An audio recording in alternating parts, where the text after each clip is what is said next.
काँग्रेसचे प्रदेशाध्यक्ष नाना पटोले यांची पत्रकार परिषद। पहिल्या टप्प्यातील 5 जागा आम्ही महाविकास आघाडी जिंकू, दुसऱ्या टप्प्यातील होणाऱ्या 5ही जागा आम्ही जिंकू। काँग्रेस पक्षाच्या कार्यकर्त्यांनी आजही नांदेड जिल्ह्यात काँग्रेस पक्ष सांभाळून ठेवला आहे।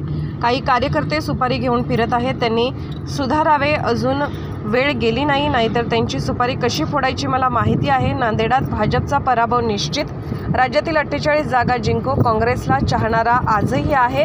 नांदेडमधून धोका, बेईमानी होती, अशोक चव्हाण यांच्यामुळे अनेकांनी पक्ष फोडला आहे, त्यांनी आत्मपरीक्षण करावे। अशोक चव्हाण स्वार्थ साधणारे आहेत। सांगलीच्या जागेबाबत तेथील पदाधिकारी यांच्याशी 25 रोजी बैठक आहे, त्यात चर्चा होणार।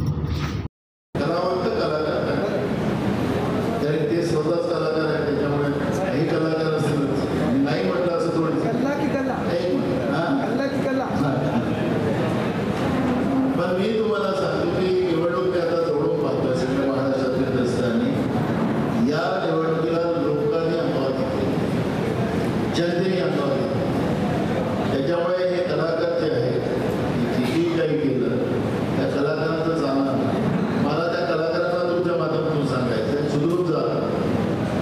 बघायसाठी गाठ नाना पटोले सोबत पक्षासाठी काम केलं तर बरोबर, तुम्हाला व्यक्तिविशेषासाठी काम करायचं तर अजिबात होणार नाही।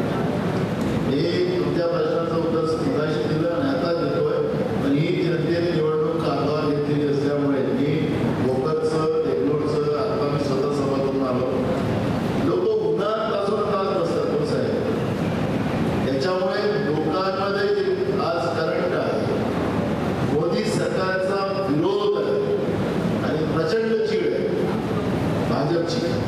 तुम्हाला त्याचे रिझल्ट ते काही म्हणतील, रिझल्ट तुम्हाला सांगतो महाविकास आघाडीचा प्रश्न असा उपस्थित झाला आहे नाना प्रश्न असा उपस्थित झाला आहे, दिवसभर काँग्रेसमध्ये आणि संध्याकाळी अशोक चव्हाणांच्या घरी अशा प्रकारचा फार मोठ्या प्रमाणावर चर्चा सुरू आहे। मला तुम्हाला एक सांगितलं मगाशी की मी तुमच्या प्रश्नाचं उत्तर दिलेलं आहे, मला त्याची नोंद पण आहे, नाही तर मी माझ्या